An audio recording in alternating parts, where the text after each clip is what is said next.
Yeah, Ed is our resident audio pervert, and when we say pervert, we mean pervert. It's bad. It's true. It's true. I don't know if you guys know Jeb Lund at all from online. Yes. He's an audio pervert. Like, he was the one who was like teaching me. It's like, you gotta get the external mic. It's like, you gotta get Audacity. I'm gonna like mix it for 3 hours after this. Make sure we get the levels right. And I'm like, all right, dude. I just talking to computer. We just hand it to a robot and have the robot do it. Don't tell anyone. We'll get canceled. Mostly. Ed also built the robot. Proctor and I spend hours clicking away to get rid of everyone's likes and ums and ahs. Yeah, it's great. The good news is I think I've managed to get Claude to understand that this is an audio tool. Good work. There is a future where maybe Claude does the clicking for you. The robot has gotten way better over the course of the year we've been doing this. I remember when we started, we first tried the robot, and the robot sucked. The robot just... That was a different robot. Oh, okay. We have a much better robot now. We like to think the person designing the robot is getting better, but it's probably just the monkeys on typewriters thing. No, it's gotten worse. Yeah. Not the first time. This is Normal Men, a podcast from four men who are clinging desperately to normalcy in an era when that's asking a bit too much. I'm George in Charlotte. In DC, I'm Proctor Malone. In outer Florida, I'm low-tax speedrun enjoyer. And I'm Ed in Boston.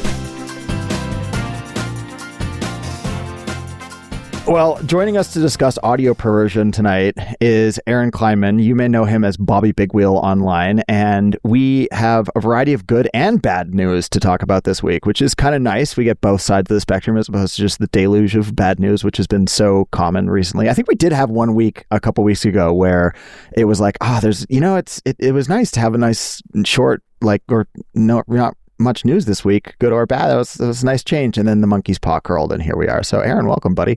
Thanks so much for having me. I always thought of myself as a normal man, and so I just really was trying to get on the podcast for a long time. I got bad news for you there. Oh, no. Oh, no. It's aspirational. This is aspirational. I know. So the first thing we're going to talk about is the good news, I think. This past Tuesday, we had primary elections in... Are we calling Ed's car good news? No, that's coming up. Car chat is last this week. We are going to have car chat, but if you're one for of those that filthy kind of car perverts. Yeah, we're going politics to oil to automobiles tonight. That's the rotation. So, ironically, in the real world, it usually goes the other way. So, this is how we're doing it. We're going to reverse reality here. So, yeah, last Tuesday, really, really good night of primary elections.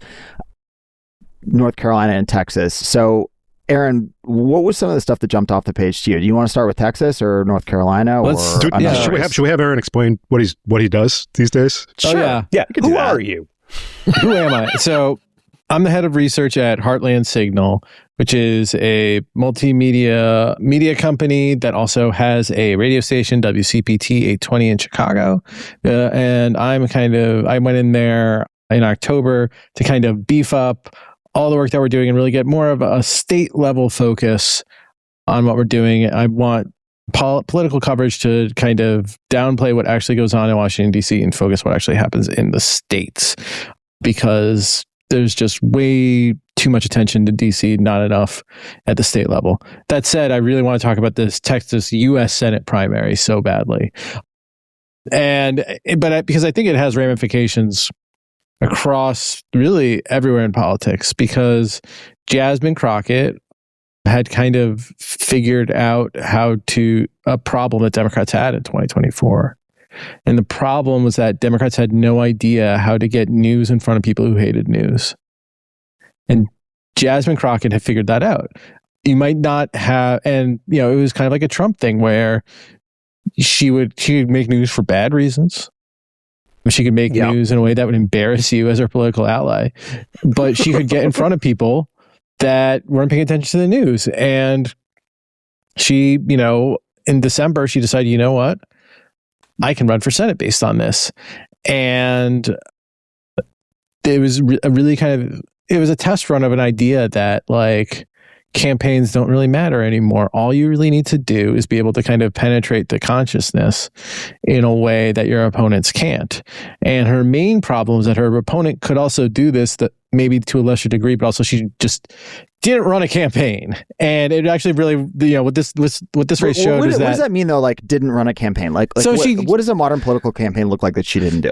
All right, so I don't want to bore you too much with, like, what the actual, like, block and tackle elements of campaigning are. Assure you, our audience is like that. No, okay. This is what we're here for. Yeah, it's fine. Yeah. Well, we could get, but I mean, at the most basic level, you generally have a person in charge of the campaign who's not the candidate, called the campaign manager. She didn't have one of those. She never really landed on one of those.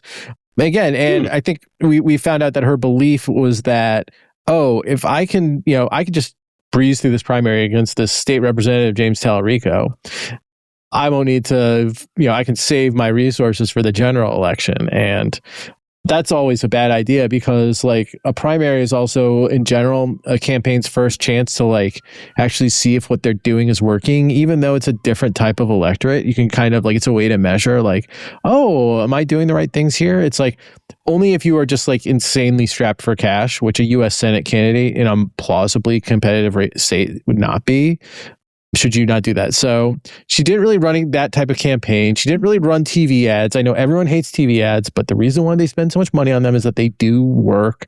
They work less at the presidential level than at lower levels. They work, but you could spend $100 million to move things 1 percentage point, and guess what?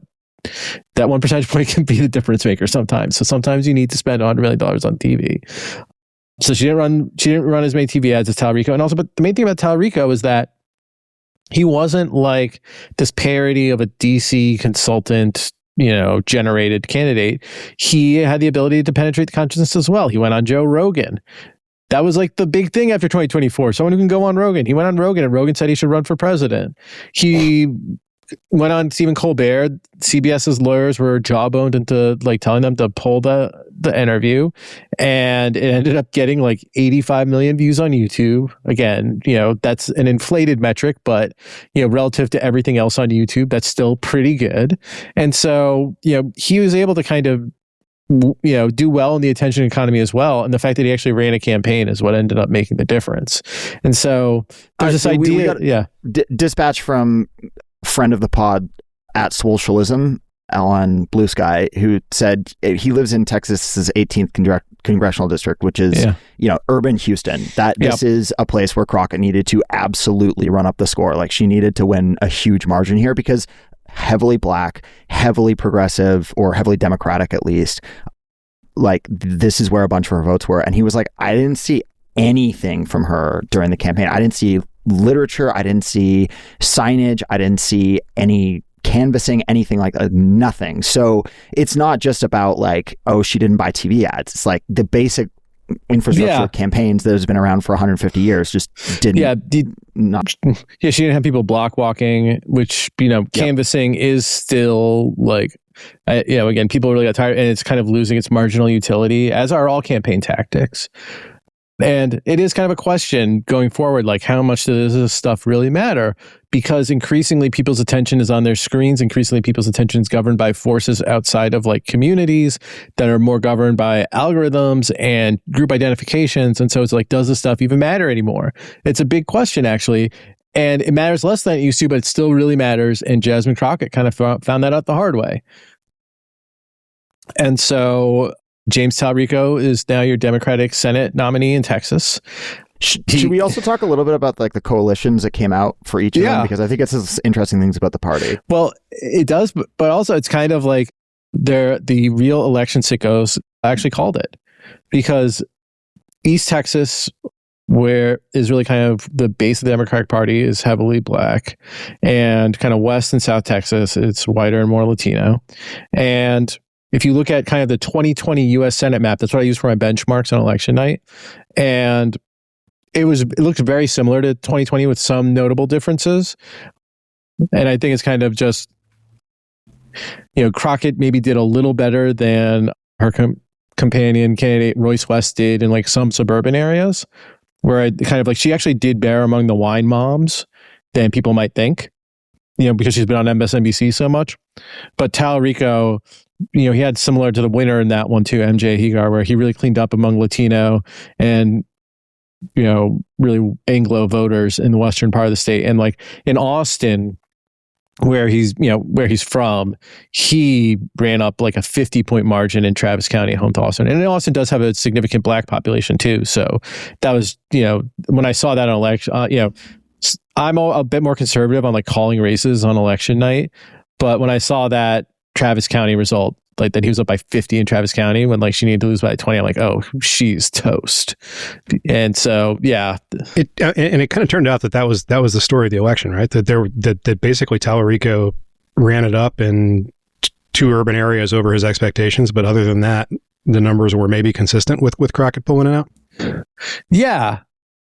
A little bit. I mean, you mentioned Houston earlier. Houston was supposed to be the big battleground, and like she probably didn't need to win. She didn't win Harris County by as much as she needed to. Harris County is the home to Houston, so she probably could have done a little better there. She ran like a bit behind her benchmarks in like the Dallas and Houston areas, and he just blew her out in South Texas and Austin and San Antonio, and that was the difference. So, do we have any indication that? I'm not talking about online freaks who have that whole race got so polarized in ways I just don't understand online. But like in real world politics, like my understanding is that the kind of voter that was Crockett's base is one of the most reliable voters for Democrats in a general election. Like, would you agree with that assessment? And like, is there any reason to be worried about this being like a harm for general election turnout from the traditional coalition in Texas? I really don't. I mean, if you look at like Tallarico's poll numbers, like his unfavorability among Democrats is negligible. They might not have heard of him, but nobody's like mad at him for this primary.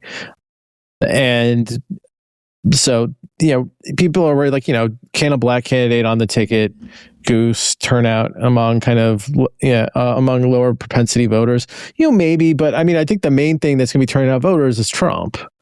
And, it's like at the margins, maybe, having a black candidate on the statewide ticket would really help get turnout up, among, in, urban Houston, urban Dallas, parts of East Texas. But, it really is going to come down to Trump. Yeah. And Trump ends up being a great motivator for the Democratic base. And so, I think Tallarico, one of the mistakes that Beto actually made in 2018 was that he kind of he didn't think that he had to invest as much into turnout operations in like Houston and Dallas as much as he should have. It wouldn't have made a difference, but it would have made that race even closer. And Tallarico is smart enough to kind of learn from that. And I think that, he will be doing everything he can to get those voters out. And you're talking about, sure, there'll be some cases of people where they're not going to come out because Crockett isn't on the top of the ticket, but I don't think there are that many of them. I will say it did get pretty polarized on Blue Sky, and I'm sure the same was true of Twitter. It was utterly adult next to what is going on with the main primary. Oh God! So I said this on Blue Sky. Without talking about the oyster guy, like I said this on Blue Sky, and I'll say it here for the first and possibly only time. Maine, why can't you be more like Texas? Well, hold on. I want to say actually. Republicans kind of had, if you are like, oh my God, Maine, two terrible choices. What are we going to do? At least you're not. Republicans, they're sleeping in the bed that they made. But in the 23rd district, they were facing a runoff between an incumbent who kind of, very aggressively pursued an affair with a staffer who then, after things seemed to end poorly, she then literally killed herself by setting herself on fire. One of the most gruesome deaths imaginable. He had to pull out because of that scandal, and the person running in his wake is a gun influencer who has talked on his stream about reading Mein Kampf and really liking it, and has had to frequently say that he's not a neo-Nazi. Owning Mein Kampf. Yeah, yes. he had. I believe he had the 1938 edition special printed because he couldn't get it otherwise. So, yeah. Which asshole is this? I know this is Brandon Herrera. Oh, this is also. Yeah, I know who he is. Yeah, and then this is also the district that has Uvalde in it. Yeah. So we're still probably going to lose that district, but hey. Brendan Herrera is an atrocious piece of shit. Like, do not underestimate his ability to be disliked. Yeah. Yeah. And also that's a district too where the recent rightward turn of that district, because it's a lot of just like really redder than a dog dick Texas. And like that part's going to vote for him. But it has a lot of Latino voters who only very recently became Republicans, and the Democratic candidate there, was not like an A-tier recruit or anything, but she seems to like be able to walk and chew gum and talk. And so like, maybe she could beat this guy and, at least force Republicans to be like, we are supporting the Mein Kampf 1938 edition owner for a good, at least make them make that argument, Yeah. What about the Texas Senate primary side? Should we talk about that a little bit? On the Republicans? Yeah. John Cornyn, overperformed. He actually won the first round, but it's going to a runoff now. And in spite of all the advantages he has of, institutional support, and two things really remain is that in a runoff, an incumbent's at a disadvantage for the also Rand's votes because they probably, in general, don't want to go to an incumbent. And in Texas, Republican runoffs historically have been dominated by the far right. And that's what Ken Paxton is. And he has a intimate connection with the far right, in many cases at a personal level. And so, they're going to spend another 2 months duking it out. Maybe another, again, $100 million of TV ads there. Aaron was gesturing towards Paxton's sexual proclivities with that line there for those who may not be up on the Texas state government gossip. Yeah. I mean, his wife divorced him on biblical grounds. Right. But it's it's hard. You could do a whole podcast about all of his ethical lapses. He's been under indictment for the entire time he's been Attorney General for securities fraud, and just because and that's like a footnote on his career. Like when Aaron says you could do a whole podcast, he doesn't just mean an episode, a series. He means an entire podcast.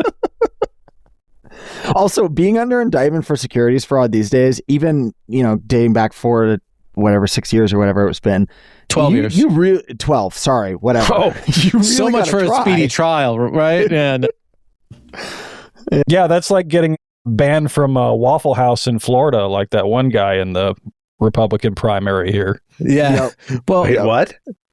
That was literally got banned from Waffle House. He was doing some kind of a statewide Waffle House tour, and for reasons that have not been explained, he said that Waffle House told him he can't show up in Waffle Houses anymore.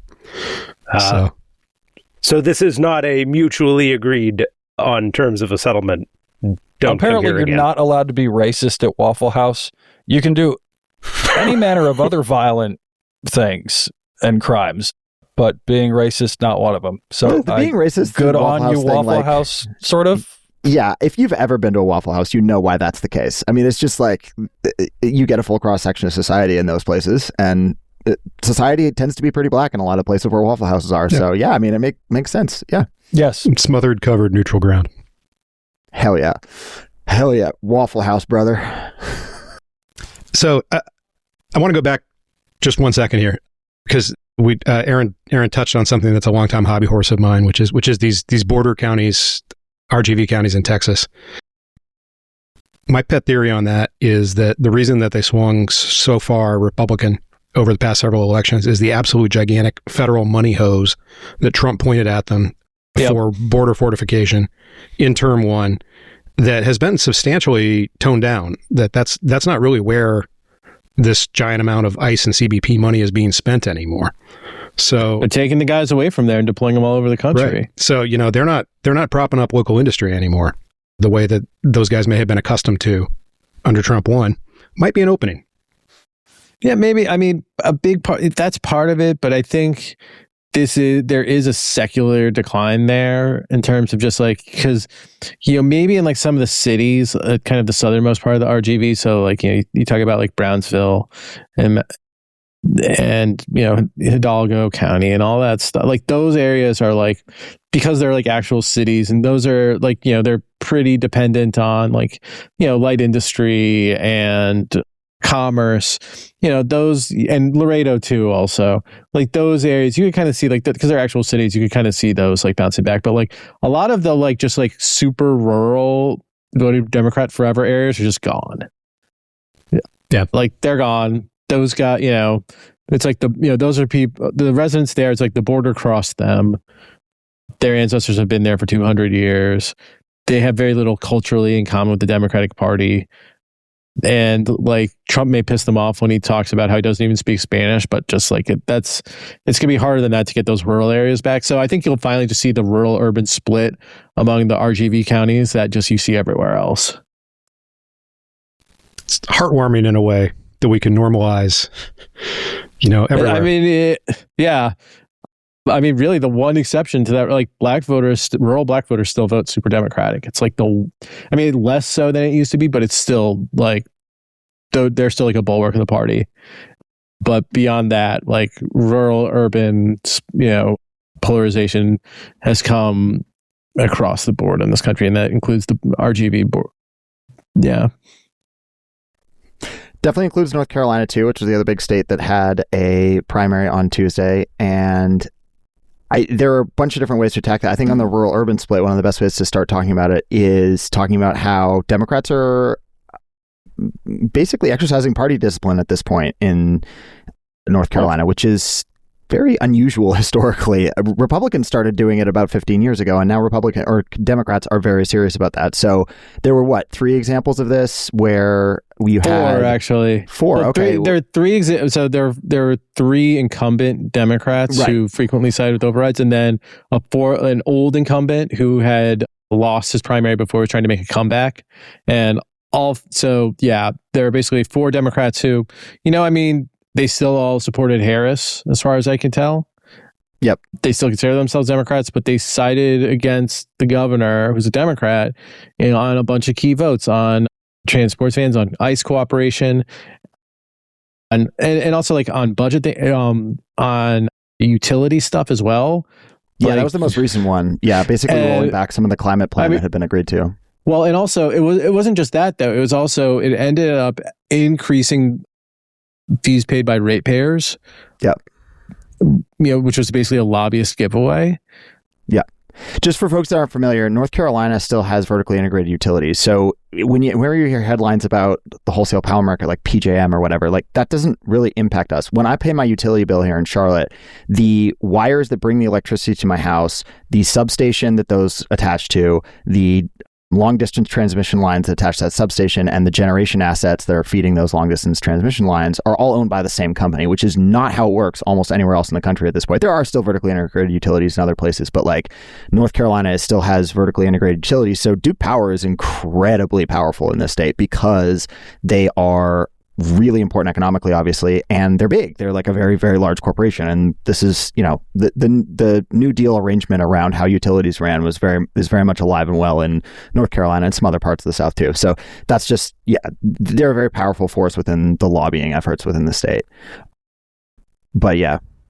Carla Cunningham's actually, she was one of the ones that lost. So her one was, she voted in favor of HB 318, which was overriding Stein's veto of a bill that would require local sheriffs to cooperate more closely with ICE. Her and Asif Majid, who was in District 99, next one over from Cunningham, that's like 5-10 miles from my house. That's like just like next to me in Charlotte. And it's wild because Majid too, like Cunningham's district isn't necessarily the most liberal one you could come up with, but Majid's district is like, that includes UNC Charlotte, which is a very large student population. I mean, these are not red districts in any way, shape, or form. And I think in those 2 cases, I know them the best because they're local. Cunningham was an incumbent who only got 22% of the primary vote. Majid only got 26%. The party was like, no, we're done. Like, you're out. Go. Yeah. Stein endorsed on the other side, and the candidates were high quality, and that's it. Well, and it wasn't just that Stein endorsed, but also they cut off access to party infrastructure for them. And so it meant that it was a lot harder for them to like get voter lists and just communicate with the primary electorates. And also, I think part of it too was in the past, the North Carolina Republican Party was very savvy. They're savvy operators. They basically got a sleeper agent to win the State House primary in 2022 they got her to switch parties in 2023. Yeah, that's a Tricia Cotham's saga. I think I've mentioned that several times on the podcast before, but between her mom, who is a county commissioner that lost her seat because of that whole thing, and Cotham herself, who got put into a much safer district that was gerrymandered to sort of protect her, she's going to lose that election. I'm very confident this coming fall. But just all sorts of skullduggery there. And that's North Carolina, and specifically really Mecklenburg County Democratic politics being really, really not great. But we're showing signs of learning from our past mistakes. And also, I think it's the kind of special interests in North Carolina decided, like, they saw that, the party's really aligning against these ones. We're not going to, like, I don't think they got a lifeline from their big money there in a way that, yeah. So with all that, and then Cunningham in particular, like, she said that other cultures are like worse than, I forget what the exact quote is, but the verbatim quote is, all cultures are not equal. Some immigrants come and believe they can function in isolation, refusing to adapt. And so this is like a stream of thinking in certain parts. I don't want to try and like make it sound like it's very commonplace, but it is a stream of thinking in some parts of the Black community that is very, very like hyperbolically anti-immigrant. She's part of a movement. I think it's called like the American ADOS. Is it Descendants of Slaves? Descendants of Slavery. Yeah. American Descendants of Slavery, which was like Black nationalist for a while. Like, you think like Marcus Garvey almost type stuff, but is increasingly kind of nativist. Yeah. Nativist and reactionary for sure. Yeah, nativist, but it's also like weird. It's like they're also like pro reparations. It's an odd mixture of things, and people. But yeah, so she kind of like showed that belief there, which is a very unpopular belief in her district, and so that's why she only got 22% of the vote. Yeah, but there were some other notable races inside Mecklenburg County that I wanted to highlight really quick. Vilma Leak was a county commissioner who, very similar to Tricia Cotham, so Trish Cotham's mom. I always get mixed up which one's Trish and which one's Tricia. But anyhow, her mom goes by Pat, right? They both have the first name Tricia legally, I think. So that's why. Yeah. Okay. I think. So the mom was a county commissioner, and the daughter was the one that flipped from the Democrats to Republicans and flipped the NC legislature's House majority closer or above the veto-proof threshold that it needed to be at when she flipped from her Mint Hill district back in 2022. So that's like an example of the kind of person that has been able to get elected and sort of entrench themselves in our county commission. And Vilma Leak was like another example of this. And she lost her seat quite decisively to, again, someone that is a much higher quality candidate, and just like it was trash getting taken out, which, she didn't have any high profile examples of being contrary to the party or whatever. But like, I was so happy to see that. She was one of the county commissioners that was most involved in breaking up a group I was involved with in 2020 called Jail Support, which was a sort of kind of anarchist type deal related to supporting folks getting let out of the county prison that established a 24/7 presence right outside the prison. And it ended up getting stormed eventually by the sheriff's department, and Leak, I can remember being there on a volunteer shift and seeing Leak's car drive by the day before, because she was like, she wanted to kick in heads. So like seeing her out the door was just amazing. And my last race from Mecklenburg County and George's little like vindictive tour here is Rebecca Cannon winning. She was running as, she is a prison abolitionist. She was a DA, or sorry, not a DA, a public defender while I was with Jail Support. And she was out bailing people out every day, like protesters from George Floyd protesters, folks from Jail Support, folks in the community, whoever. And then she went into private practice and has now run and ended up winning quite narrowly, but winning against a really high quality sort of establishment candidate. And the candidate she was running against was not like some nightmare or whatever, in my opinion, but definitely not a prison abolitionist. So it was just such a heartening night for me as a Mecklenburg County Democrat. And, sort of with my politics, it was great to see. There was other stuff going on in the state though. Like, so Aaron, Phil Berger is like, we got to talk about him. Oh, man. So, the Republicans killed the golden goose. Yeah. Phil Berger, for you want to talk about vertically integrated operations, the state of North Carolina Republican Party, their lobbyists and donors and map makers and judges and state lawmakers are incredibly deeply integrated. And there are two men who sat at the center of that integration for a very long time. Tim Moore, world-class pervert. Now he's in Washington, D.C. I bet he'll probably be Speaker of the House in the next 2 decades. And Phil Berger. By the way, quickly on Tim Moore, we had mentioned Kate Barr's effort to unseat him in the Republican primary and the possibility of independents siding with her in that primary. That did not work at all. Just for the record, we covered this on an earlier episode, Aaron. And I'm actually in that district, and I ended up pulling a Democratic ticket in part because of Rebecca's race. But yeah, nowhere near enough crossover independent voters jumping into that primary. And she lost, I think, by 60 points or something. I like that we're thinking outside the box, but they're not all going to be winners.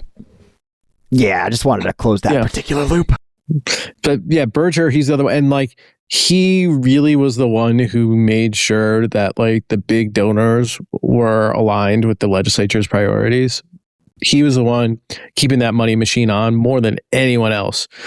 And the fights within the Republican Party just get so arose that I can lose track. But there was a far right sheriff who ran against him, and Trump actually endorsed Berger because Berger helped redraw the congressional districts in North Carolina to be even more gerrymandered. And Trump endorsed him. They spent $10 million on this guy. That was $800 per vote. $800 per vote. That's so I know that didn't, I don't know how to properly contextualize that other than if Trump did that, he would have spent $40 billion or $60 billion. 40 times more than he actually spent. That's how much they spent on this guy. And he was down on election night by 2. They counted the provisionals. I think he's down by 23 votes now. And so that might be too much for a recount to overturn. So they killed the golden goose after trying to spend $10 million. Recounts, that's definitely short. I mean, it's possible that a recount overturns it, but it's very unlikely at this point. And just so folks know, this is the rural suburbs and exurbs north and northeast of Greensboro, North Carolina. So it runs up to the state line and then a little bit east down I-40. And man, I saw that result. I was just bruh, what are y'all doing? And unfortunately, I think there is another race I think we can tie in on the Republican side in North Carolina. We can tie to national politics. That race was just local. It was just that people were pissed off about some casino stuff. I mean, as far as I can tell, it was not. Okay. I mean, I don't know. Maybe Aaron, you have a different read on it, but no. I was unclear as to the exact nature of it, other than there is kind of a very strong anti-establishment strain within the Republican Party. They just they hate everyone. They hate their incumbents too. But yeah, I mean, the guy running against him had a very good profile for a Republican primary. He wore a cowboy hat and was a sheriff, and they love that shit. And that was enough. And so there's a guy who's going to replace Berger atop the Senate hierarchy, but they're not going to get us well integrated anymore. And so, it was a huge shockwave, and it really harms the long-term prospects of the North Carolina Republican Party because the Republican bench keeps getting thinned out. And also, all signs point to North Carolina following Virginia and Georgia. And if you look at the primary turnout, I think that's a really good way to think about it. So Cooper versus the 2022 Senate primary, and I'm going to use that because it's the most recent midterm election primary, right, for a Senate seat. Democratic ballots cast for, and 92% of them went to Roy Cooper, but Democratic ballots cast in the primary were up 33% versus 2022. Republican ballots cast were down 17%. Keep in mind, we're now in our third straight term for Democrats governing North Carolina. And despite the fact that Trump won the state in 2024, we did really well in the secretaries in the Council of State. So all the statewide elected offices, only a couple didn't go to Democrats. So the thinking is if Republicans lose the state Supreme Court, which given how statewide offices have run and given what's on the ballot in the coming, and we've talked about this, Proctor has pointed this out and me and him have talked about this on past episodes, then all you need is 2 more elections, and all of a sudden the state Supreme Court has a Democratic majority that breaks the NCGA's gerrymander, and we are now very close to a blue state. And yeah, so like I don't, throwing Berger out at this point is just like it's borderline suicidal. I don't know what. Yeah, like sometimes there's an eruption of anger in like a red state at the legislative leadership, and it's next man up, whatever. But North Carolina, it's all hands on deck there. I mean, George, I've been hearing for 20 years North Carolina is on the verge of turning blue, and so it's one of those things where it's like, yeah, you got some good trends there, but I'll believe it when I see it. And there are some, not great trends in terms of like you have a shitload of conservative retirees moving to the coast there. And that is really, and then you had the Lumbees and a lot of rural Dems turning against the party. And I don't know if they bottomed out. If they bottomed out, then maybe, yeah, you have a chance. But the rural Dems thing hasn't bottomed out, but it's pretty close. I mean, there's just not that many people left who are still registered Dems who are pulling Republican ballots at this point. Like it exists, but like that was the story of the 2010s for sure, or 2010s, early 2020s for sure. Now the story is, like you said earlier, with the Rio Grande Valley, the urban-rural divide just going into overdrive, and all of the growth in North Carolina, all of it is in the big urban centers, and they are deep blue and getting bluer. And Mecklenburg County is the perfect example of that, right? Like us getting serious about you do not vote for Republicans for any reason is a thing now, and there's enough people here that if that continues, that trend line continues, I don't care how many retirees are moving to the coast, they don't have the numbers. That is the thing that Republicans claim will keep them viable, and the numbers aren't there. George is really tired of the Atlanta United fans making fun of Charlotte FC for them being a disgusting red state. There was actually some good news on trans folks' sort of role in our politics out of Atlanta too. They had a state house member lose her primary after she basically made fun of the idea that she could ever suffer political consequences for being, she was basically TERF, right? She was a Democrat TERF, and she got shown the door by primary voters this past Tuesday. So, there are definitely good things happening in a subset of the I-85 corridor. I will put it that way.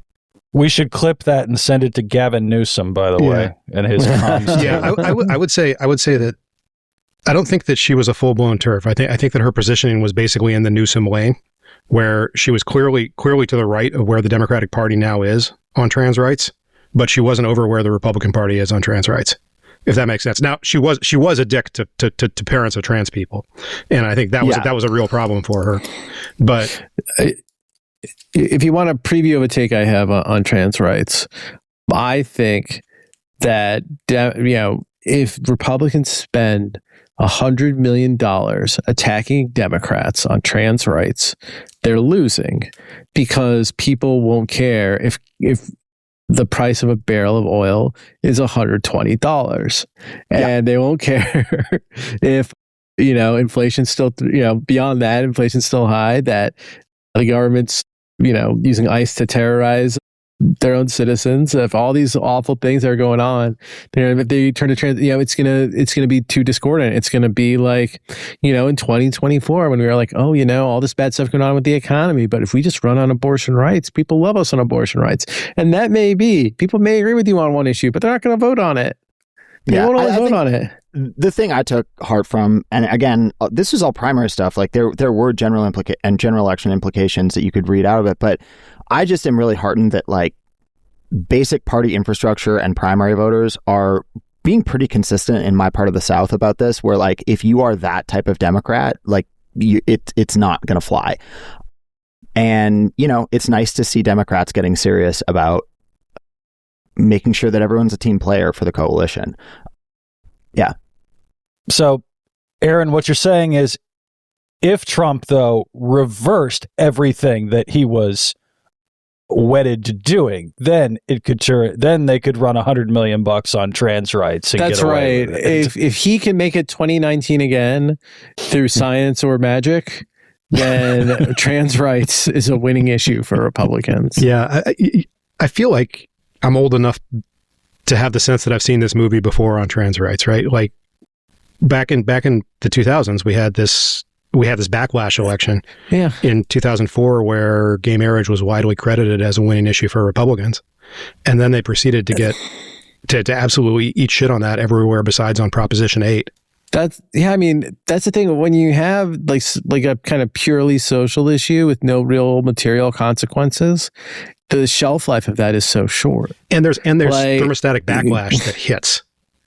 There is, but it's just like, you can get people, you can only rile people up for so long about a threat that isn't real. Yeah. Yes. And so once people, it's like it's been 4 years and nobody's tried to trans my child at school. Meanwhile, it's $5 a gallon at the pump. Well, who's out of touch, my friends? We should probably talk about NC4, particularly if we're going to talk about trends in Democratic primaries. So yeah, that's another one where I'm like really, because Valerie Fouché, who is like, for the most part, pretty unoffensive member of the Democratic coalition, but she is playing footsie with AI and crypto, and she had beaten Nida Alam in a primary early. I think was it 2024. In 2024, okay, it was the last cycle, yeah. So she beat her in a primary in 2024, a far more progressive challenger. Alam comes back and really kind of tries to, a much more organized effort this time against an incumbent who really hasn't done too much to piss people off, again, other than be in bed with crypto and AI. And Alam almost pulled it off. She came within 1 percentage point of winning that primary. And, I think we'll learn more because Illinois' primaries are in 9 days and there's been way more AI and crypto spending in those. But I wonder if if it's not, if it's not enough to just be like, oh, you vote them on everything, but if you're in bed with these right-wing Trump donors, if that's enough to kind of turf you out. And that almost was enough to turf Fouché out. And in Illinois, we'll get a better view of that with Laura Fine and, unfortunately, Jesse Jackson Jr. has some other things going for him right now. And Raja Krishnamurthy, those are three candidates who've really got a lot of right-wing money behind them in Democratic primaries, even though they by and large vote with Democrats on most issues, except for AI and crypto. And so we'll see if kind of just that skepticism of kind of right-wing industry is enough to kind of just beat someone. Do you see that AI crypto frame applying to the Texas Senate Democratic primary as well? Well, no. It could have because Crockett really was close with crypto, though. Talarico. I like Talarico. He has good relations with Miriam Adelson, so he has some right wing donors behind him too. And AIPAC is kind of a whole. AIPAC didn't really play too much in Texas and North Carolina, but it did a lot in Illinois, so we'll know a bit more about how much of a millstone AIPAC is, especially now in light of the Iran. Who am I, George W. Bush? In light of the Iran war. No, if there's a backlash there as well, we're landing troops in Iraq too. So, yeah. I think that the Biss-Fine primary is going to be a big old mess, but maybe we'll save going deep on that for after it happens. Yeah. I just want to apologize to the audience for the frankly unbecoming amount of North Carolina talk, and we will be returning to our regularly scheduled Maine talk next week. Thank you. Dude, that primary isn't until June. We're putting a complete blackout on all Maine primary news until June. You say barring that. the discovery of multiple more pet tattoos, which, let's be real, there got to be more of them, right? You say that, but Proctor will suggest it. The filing deadline's this week, so it becomes timely. Yeah. You're saying barring revelation of more tattoos, that's 100% going to happen. What parts of the oysterman's body have you seen that we need to be informed about, Lotax? None of them. I'm just playing the probabilities here. The oysterman's body is kind of an amazing romance novel title. Somebody should use that. Oh, Christ. Okay, so here you go, George.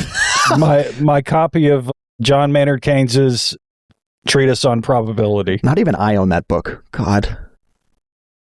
I will say, 2 months before Plattner got in, I said there's an inverse correlation between the quality of a candidate launch video and the quality of the candidate. And I've never been more vindicated. It was a pretty good launch video. It was very good because here's the thing: those launch videos aren't geared toward voters; they're geared toward you, the donors. And so this is someone who is great with donors. And so guess what? The people who are great with donors, not always, but they tend to be pretty bad with voters. And, hey, you got 3 more months of this talk. So I'm looking, good luck to all who are participating in that. I am doing my best to just let that play out.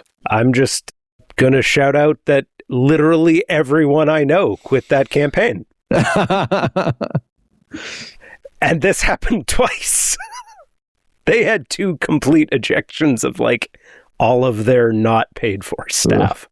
So that can actually be a good or a bad thing. I've seen amazing candidates not be able to hold on to staff because they're just insane political people. Volunteers, though. Yeah. I mean, so Amy Klobuchar, horrible boss, but also she does really well in elections just because she's just a politics machine.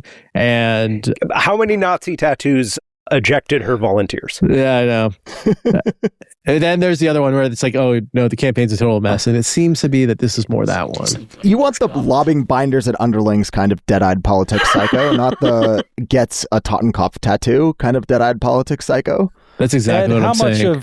How much of Amy Klobuchar's body have you seen that would lead you to say that?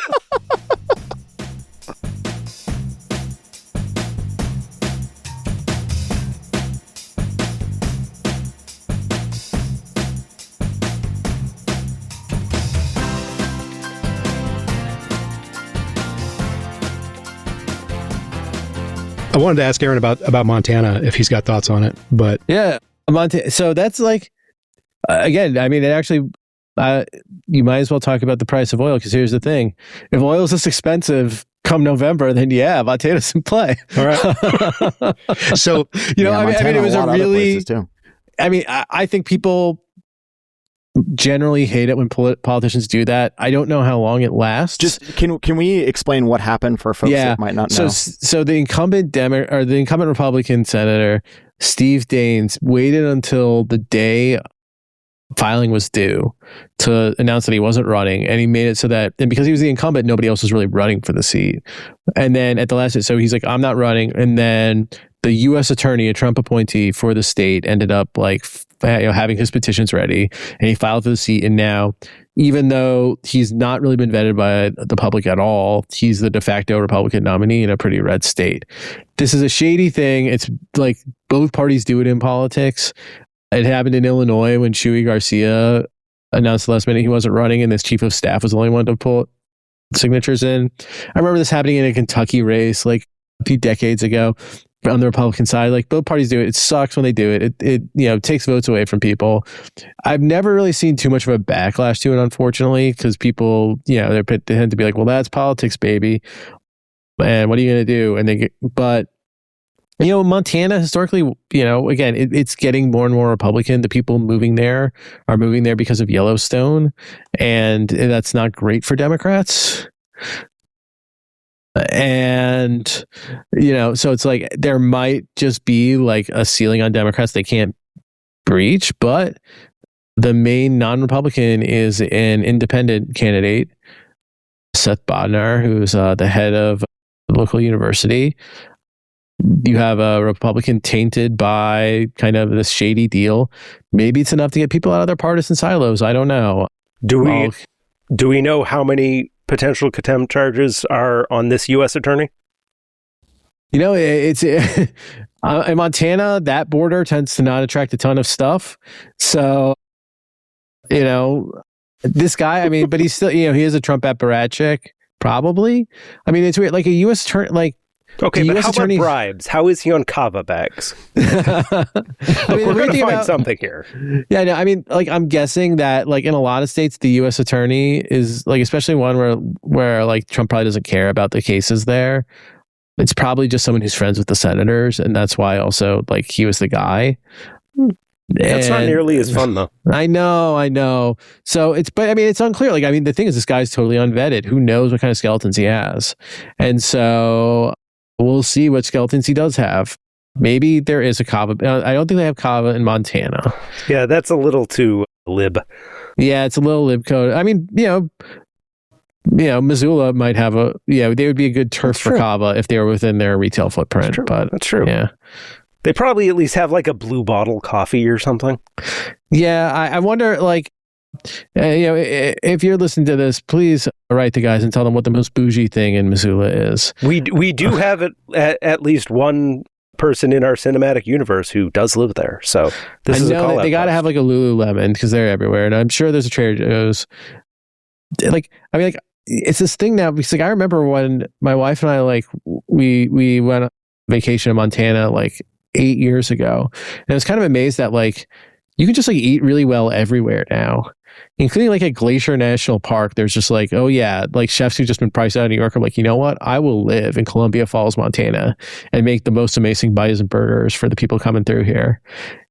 And so Montana can be secretly bougie.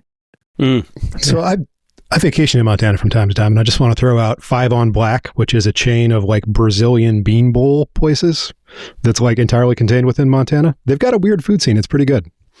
Okay.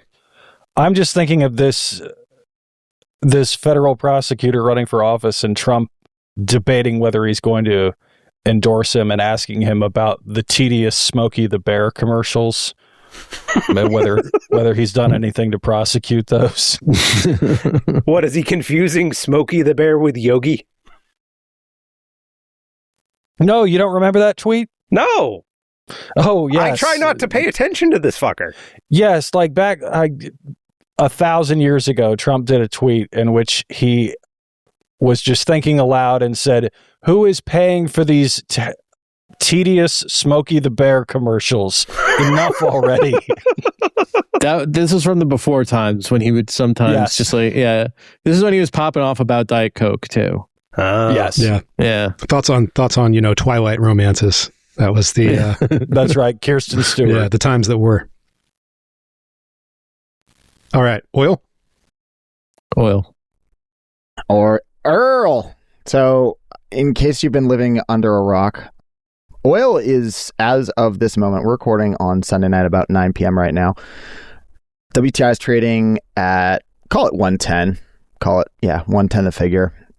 That's front month WTI crude oil. So that's crude oil delivered to a big hub of oil infrastructure at Cushing, Oklahoma. Brent, which is North Sea light sweet crude, similar grade product, it's a European benchmark and is sort of the de facto global benchmark. That's trading at about 110 also, which is unusual. They're in the same spot, which is unusual and speaks to how disrupted global oil markets have gotten, because 20% of production is now not available. And not only can you not move tankers through Hormuz, you're starting to see a bunch of production shut down explicitly. So for instance, Kuwait, and I believe there was one other country in the Persian Gulf, one of the other Gulf states, started to shut in oil and gas production. Qatar, I think it was UAE. Qatar? Okay. It's all going to get shut in eventually. And so this is significant for a bunch of reasons. Reason number one is that once you shut it down, you don't just flip a switch. This is not being connected to the electricity grid and on and off like a big piece of machinery. Oil fields take a long time to both, if you're not taking the crude out, they start to break. And if you don't have anywhere to put the crude, then you have to stop taking the crude out. And so you have to do what's called shutting in production. And that is a pretty dicey process, and you got to be careful with it. So you slowly ramp down the amount you're extracting and pumping out of the fields. And then it takes a while to slowly ramp it back up, because you can't just turn all the pressure on immediately and hope that everything doesn't break. So in other words, the longer this closure takes place, the harder it is to get things moving again once it reopens. Same logic applies for gas, basically. We've also had a series of hits to Iranian infrastructure, as well as the drone war continuing, and nothing too disastrous yet, but a series of refineries and other production facilities, as well as ships, getting hit in the Gulf over the weekend. Hormuz has been closed for over a week now, 9 days now, and that has never happened before. And if it stays like this for a couple more months, then oil will be well north of $150, probably like 200. Oil at 110 doesn't shut the economy down. It's it drags consumers down a bit, but it's not like the end of the world. Oil above 120 starts to have real economic impacts. People don't have the same amount of money they would otherwise spend on discretionary stuff. Oil above 150 and into the 200 range is really important. Production starts just not happening because it's not worth pursuing. We are saving crude for stuff that people are willing to pay a huge amount for, like, for instance, like the ability to eat. Correct me if I'm wrong here though. Like, nobody thinks oil is going to stay at 110. It might go higher, it might go lower. Both significant moves either way. But like, well, so like, let's do a couple hypotheticals. Let's say don't assume that this is like an actual forecast. I'm not doing forecasting geopolitics here. I'm just saying, like, imagine the Strait of Hormuz opens tomorrow, everyone goes back to normal. Okay. Oil probably falls almost immediately to about $70 a barrel, something like that, maybe 75. Let's say things start to look more optimistic. And so now people are thinking, well, crude spot markets are still so tight that we need to, we would need to price futures and near-term futures at like 130, 140, but it's looking more optimistic. So that 75 scenario is now starting to look more likely. So now maybe we'll stick it right here at about 110, 120, but it won't be there for long, right? Because events will unfold and either there was a reason for optimism or there wasn't. The equilibrium price for where crude probably should be given global production and inventories without this geopolitical hit is like high 60s at the highest. It's like, probably more like $60 a barrel is more realistic given where global production is and what global demand's done. With 20% of global production offline effectively, the equilibrium price is like at least $200 a barrel. And for a long period of time, it's maybe higher, right? So like, yes, to your point, we could have a situation where it sticks here for a few sessions as sort of information sorts itself out, but then you have to do the geopolitics overlay, which is like, well, what's the realistic scenario where like we have enough good news that's like realistic? And I don't see one. So yeah, I think higher here is very likely. I liked Aaron's comment. Aaron made a post on Blue Sky saying that Texas A&M is going to be the first team where every player has a mech suit in response to oil prices being $110. They're gonna be the Harlem Globetrotters, and everyone else can be the Washington Generals if oil stays at this level. I mean, it's like, and so we all know that they're listening to this podcast in the Islamic Republic. Yep. And so like, this is a huge point of leverage so like Iran can be like, you can keep just like, I mean, is that what they're thinking right now? It's like, you can keep shelling us. You can keep taking stuff, like, as long as we have the ace card, the Strait of Hormuz, we know that we can force you to back down and we can make the Islamic Republic live to see another 4 decades. I am not 100% sure that's true. And here's the thing. So the drone war and threatening Hormuz is something that is much easier to do than it would have been 5 years ago with conventional weapons. And like the US pursuing this sort of campaign 5 or 10 years ago would have been far higher likelihood of completely degrading their ability to project power into the Strait of Hormuz. I don't have high confidence saying, Iran can do this indefinitely, because there still is an industrial and logistical operation underpinning the ability to project power into Hormuz, right? Like, you still need guys on trucks, you still need warehouses full of drones, you still need maybe to produce drones, or maybe not if you've got enough inventory, but then you need to protect the inventory and have it spread widely enough that it can both access launch points that are then useful or, without being detected, and also, be dispersed enough that it's hard to get it all. One would assume that the U.S. military has some sort of idea of how many locations they need to hit before this is like, okay, they can't really keep firing these things off willy-nilly. But like, nobody has a really strong perspective on this without access to whatever version of Claude they're running inside the Pentagon. So, yeah, is anyone going to take them like at their word if they say it's okay? Right? Like, sure, they're going to. What's the downside? Yeah, that's risk? the thing. It's like, they only need to get lucky once to freak out the entire oil market, right? Well, they've hit multiple ships already. Yeah, right? Like everyone's well aware what the risk is. I think Iran saying we're not actually going to hit, like, so for instance, if Iran came out tomorrow and said, everybody but U.S. flagged vessels is fine, you would see ships immediately try and run the strait. Like that would happen, and you would very quickly get. Now, the other problem here is, of course, like they've degraded command and control sufficiently enough that like we don't know for sure that there can be an order from Tehran to back down and that it'll be followed by all those individual units. Like probably still, I think the best answer to that at this point is yes, it will be, but like I don't know. So didn't the Iranian foreign minister say yesterday, I think, that like some military assets are kind of going off of pre-planned orders? That would have been true for the initial like wave of response. Right. At this point, you're over a week in, and no, they're still supposed to be checking in with home. And again, I'm not saying, oh, we've got loose military units in southern Iran. Like I'm just saying that's certainly a possibility. And from the perspective of what crude flows through the Strait, that's the deal. Now, I will say one other thing. Like I've tried to be pretty explicit here about where the uncertainties are and how little we do know versus what we would need to know to have a firm forecast here. I struggle to see ways that you get an optimistic outcome near term. So some sort of de-escalation near term.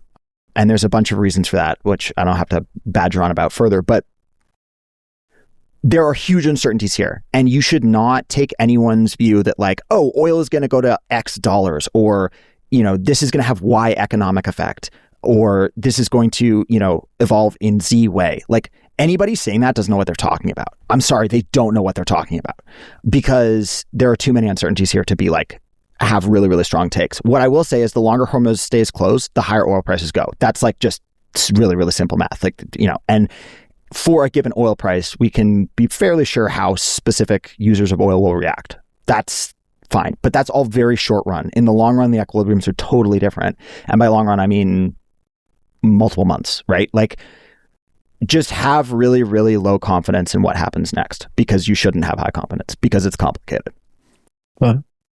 Yeah. And this is why I said when you asked me about Montana, if we have a chance there, I'm like, well, if the price of a barrel of oil in November is $150, we got a chance everywhere. Because like we haven't had an election like that since 2008, really. But like, and for those of you who are blessedly too young to remember that, the economy really wasn't free fall during the 2008 election. And Democrats won a rout. And they won in places they've never won since. Though at the same time, I would caution that like there was still way more cross-party voting then than there is now. Like you had a Democratic incumbent in the South Dakota Senate race, for example. The Democratic incumbent in Arkansas ran without Republican opposition. So it's not like you're not going to get 60 seats out of this, but like if you think about what happens in an election that occurs while the economy is in free fall, a lot of light red places become very so like it's not just Texas, it's not just Ohio, like kind of right now it's like Maine, North Carolina, Texas, Ohio is kind of seen as the top 4 targets to win it, but it's like if it gets really bad, you start thinking Kansas, Nebraska, like so.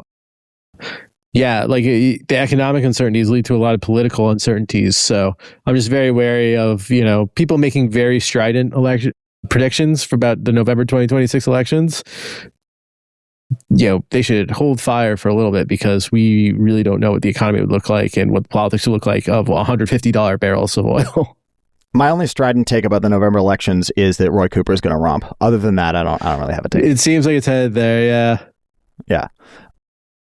Yeah, so, and also just for the stock market, like under $100 a barrel didn't matter. Over $100 a barrel is pain. And, right now, U.S. indices are down about 2%, give or take. Emerging market stocks just entered a correction, so down over 10% from their closing high. Like there's real pain being felt across global equity markets, but that can all snap back really quickly. Like if we do get positive outcomes, stuff's going to rip. So it's just really like, I think if you were paying attention to markets during the tariff stuff, and a lot of people were, there was a lot of like, oh, well, how can this be happening? As soon as bad assumptions are priced in, stuff can rally really, really quickly, really, really in your face, like it way faster than you would think, because markets are always forward-looking. They're always forward-looking. So like, how long does it take, now that they're kind of shutting down production, how long does it take to like get kind of the $60 a barrel production levels back online? Well, so they have a bunch of stuff in inventory, both floating and land-based inventory in the Gulf. So in terms of restarting flows to everyone else, which is what really crushes the price quickly, it takes like less than 24 hours, honestly, is you would have enormous numbers of barrels moving out of Hormuz. After that, like, going out in spot markets, you would probably still see disruptions for a couple weeks maybe, but futures markets and like out the curve would return back to sort of equilibrium behavior within days, would be my estimation. Assuming that you have something that the market views as like, okay, we really can move barrels through unimpeded at this point, which is a huge if, of course. Yeah. What if it takes 2 months to get there? Does it end up taking longer for there to be a recovery? If we just don't know, man. It's really, yeah. Like if in 2 months. Well, first off, the orgies they'd be having in the streets of West Texas and Alberta would be, I mean, they're unseemly. Yeah, like I can't understate how huge of a handout this is to anybody that's able to pump crude out of the ground right now, because nothing's changing for them. U.S. production will pick up if you see this for 2 months, but like that's the most elastic, most responsive to price production in the world. Like the amount we're taking out of the ground today is the amount we have for the duration. We have roughly, OECD commercial inventories are roughly 2 months of demand is sort of the way to think about it. And that's summed across crude and all liquid products. And, Chinese government inventories add significantly to that. So China has more than 3 months of consumption on hand, give or take.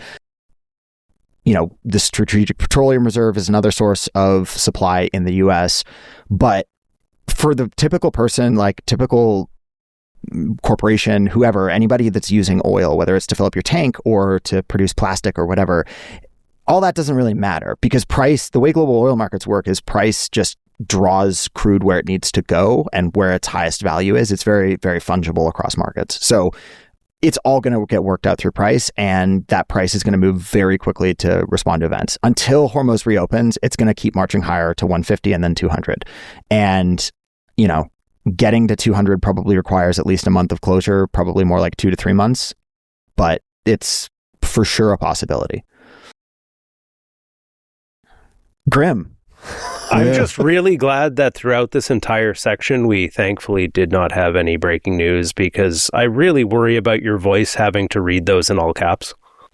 I mean, I am willing to translate the all caps into normal text in an audio format. I'm not willing to do it for Blue Sky. Yeah, fair.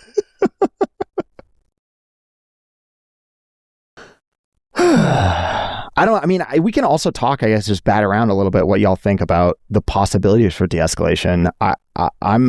My thing is, it's not just the US that has to de-escalate, it's Israel too. Yeah. And how do you get them on side? Yeah, maybe I can go first. No, you can't. That's the end of the sentence. You are now in this until Israel and Netanyahu are okay with saying, oh, we're done. That could be 5 years from now. Well, practically, of course, no, it can't. They are limited in how much boom they have too, but like, what else are you going to do? They've got lots of boom in the tank, though. They have a decent amount. Well, but they've also used a lot of theirs too. Yeah, and another thing there too is you saw like Al-Sistani kind of made vaguely pro-Iran statement today, I think.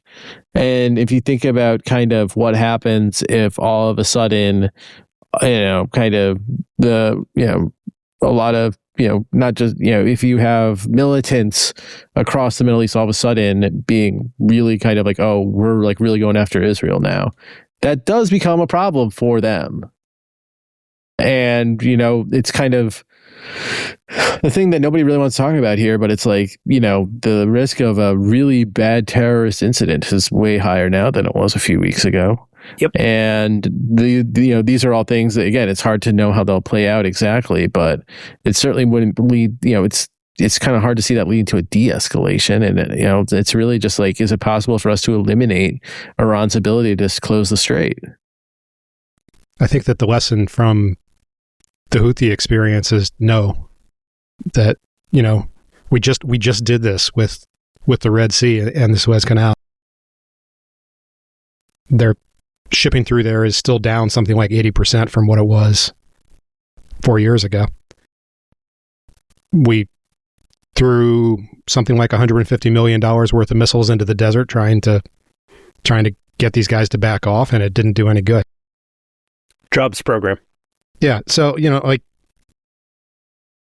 if I'm Iran at this point, the best strategic asset I have is the ability to close the Strait. And I think it's going to be very difficult to get them to give that up.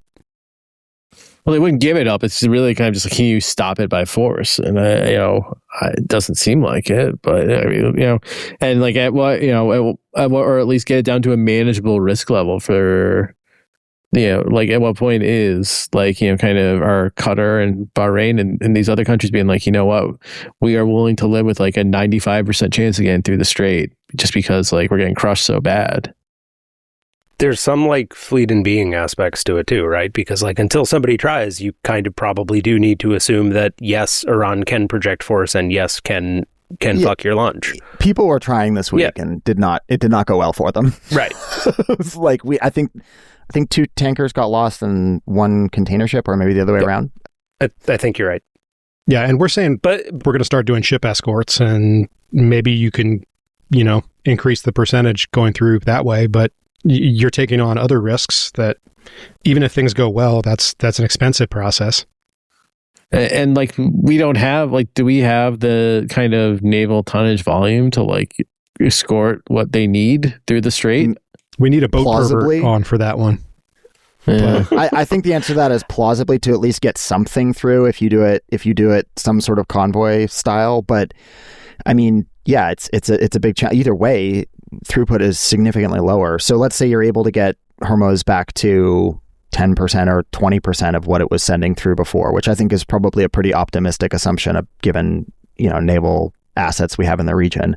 Well, that's still down 80%. That's still a huge hit. And like, that's where you have oil at 150 as opposed to 200, or, maybe 175 as opposed to 200, but that's still a huge decline in throughput. I will say a really kind of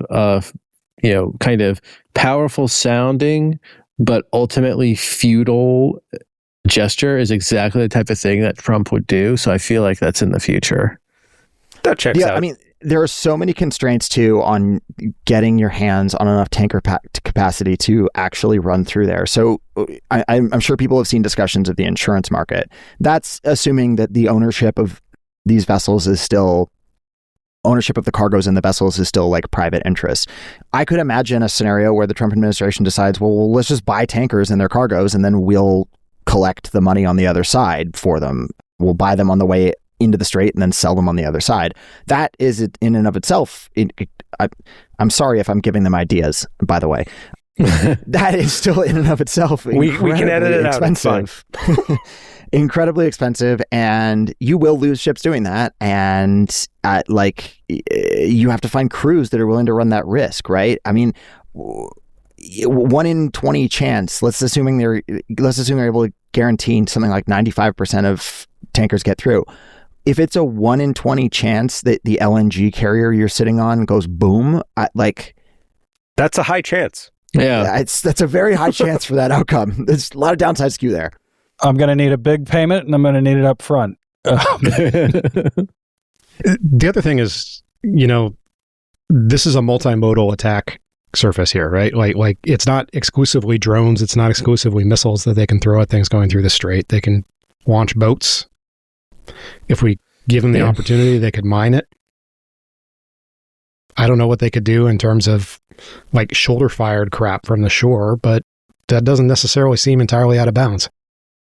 When you're talking about a target as big as an oil or LNG tanker with as little ablative capacity as those vessels have, despite their massive metallic nature.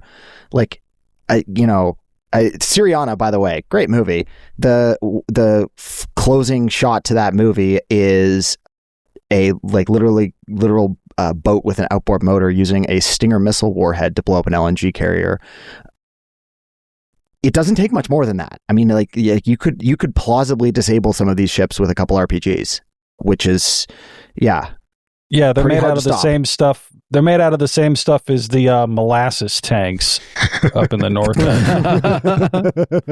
We fixed that 100 years ago. I will thank you to not.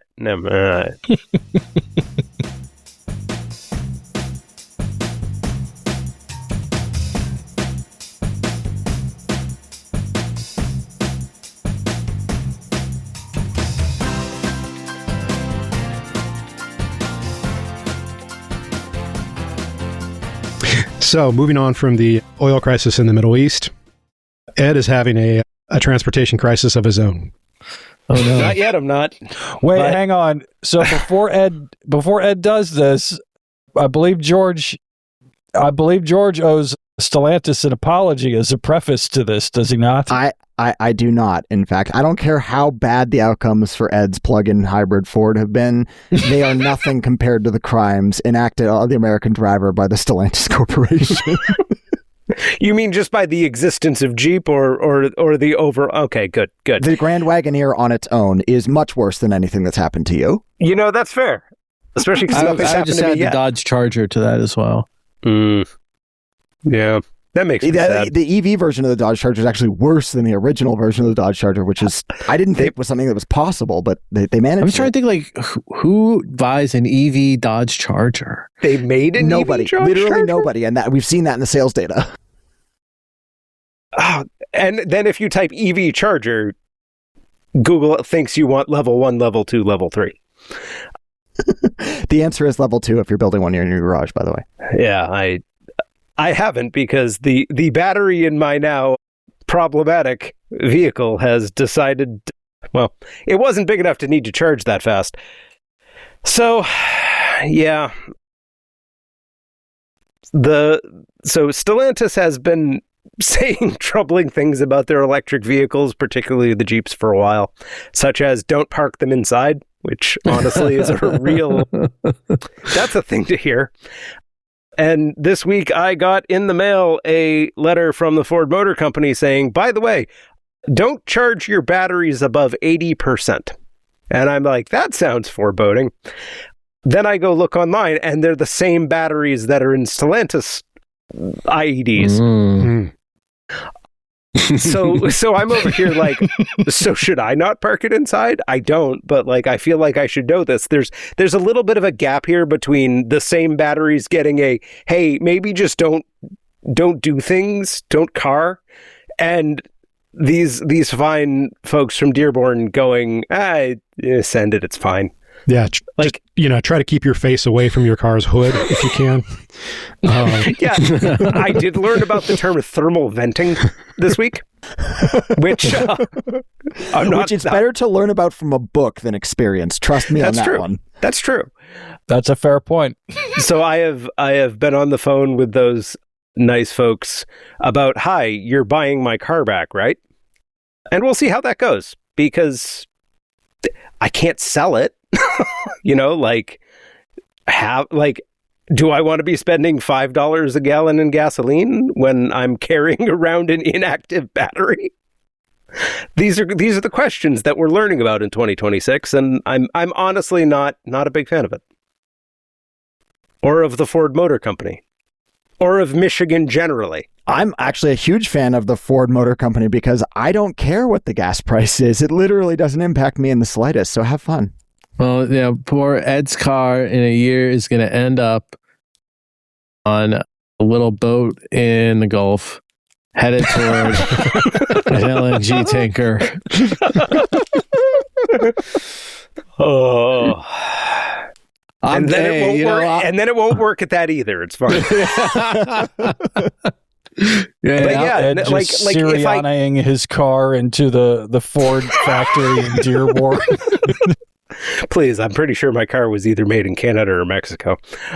Jim Farley's already got Ed on a list. I am almost certain it was made in Mexico. Yeah. The really wild thing, though, is just that, like, they don't make this car anymore. They stopped making the partial hybrid, plug-in hybrid Escapes, which means they don't make the battery packs anymore. Which means that there are some kind of open questions about how are you intending to fix this? Because they've tried 3 software fixes so far. All that's happened is they have widened the recall. So can you raid a Stellantis factory? You know, they've got the same battery pack. I mean, the battery packs are made by Samsung. Okay. That's because Stellantis actually told you do not charge the battery, period, and we're issuing a stop sale. Whereas Ford is just like, we'll see how it goes. They did stop sale the ones that are still on dealer lots. Yes, which is really interesting. You know, like follow-up questions are numerous at the moment, but like they just literally don't make the battery packs anymore. And that factory is I don't know what they're doing with it now, but like I don't see how this ends with another over-the-air update on our batteries are so screwy that like the walls between cells are breaking down. That seems like a design flaw, not something you can really deal with over the air, which is why I'm talking to the nice representatives about their lemon law. Yeah, Discovery is going to be fun on this one. Yeah. I'd like to be out of there before any such things need to happen. You know what AI is actually really good at doing is writing like a really stern letter that will scare someone. It's true. Oh, I'll scare someone that doesn't have an attorney lying next to them in bed anyways. All of those sternly worded letters our readers keep listening just wind up in my wife's inbox. Yeah, I mean, Ford's been sued a lot of times over the many decades. Yeah, that's true. I don't think Claude is going to scare them. I don't feel like Claude would be the right AI to go to if you need a letter from a heavy. Like that feels like Gemini. I mean, the other alternatives are worse. Like Gemini's going to put random bold case in like the first sentence of every paragraph. ChatGPT is going to say the real answer is and fill it with M dashes. Grok is going to appeal to the ghost of Henry Ford. Grok's just going to paste in the half of Mein Kampf. Like you're honestly like at some point, like if you start, you could go broader. You could head out towards like the leading edge models from China, at which point it will most of the time write English, except when it won't. But the problem is every case it's going to cite is going to be from China, as evidenced by any time you try to do a web search with DeepSeek. I've beaten this joke into the ground, but honestly, there is no good answer other than Claude. There's a reason that the DoD wants Claude to be involved in its target loop. It's the only answer. All right, that is our contractual obligation to talk about AI for at least 2.5 minutes an episode. Mr. Amadei, you can wire to bank account now. That's okay. They wouldn't hire me anyway. It's fine. Why not? Because you wouldn't join the cult? I don't know. But when I had a warm recommendation, I didn't even get a phone call. So clearly my reputation preceded me. Oh, well, still in the loving embrace of the phone company. It could be worse. Yeah, they saw it and they thought, this feels like a guy who's going to Syriana the Ford Motor Company with his Escape plug-in hybrid.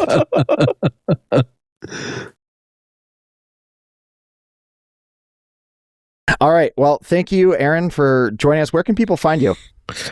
You can find me on Blue Sky. Oh, man, the chat. The name of my group chat is going to change to Blue Spy after this. Blue Sky, Kleinman.bsky.social. You can also check out Heartland Signal, heartlandsignal.com. That's where you can find all the fine people I work with, as well as listen to WCPT 820 in Chicago. And you can subscribe to my newsletter, Radio Free America, the top political newsletter named after an REM song. and where you can hear me go at length about how I really wish Jasmine Crockett had won like a real campaign, or at the very least, James Talarico was really boring. So we really would have gotten an answer as to whether campaigns actually matter.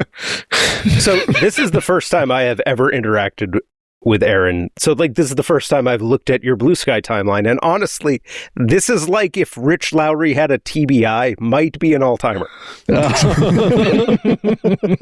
Talking about Nelly Bowles there, Barry Weiss. Yeah. I mean, like, yeah. My goal, Barry Weiss and I started our jobs on the same exact day, two 41-year-old Jews in the media space. And let me tell you, I will end up looking better than she does after her tenure there. You're winning. I'm winning. Yeah. I'm winning. I'm coming. I mean, you can talk about, especially compared to where we started, I'm already ahead, my friends.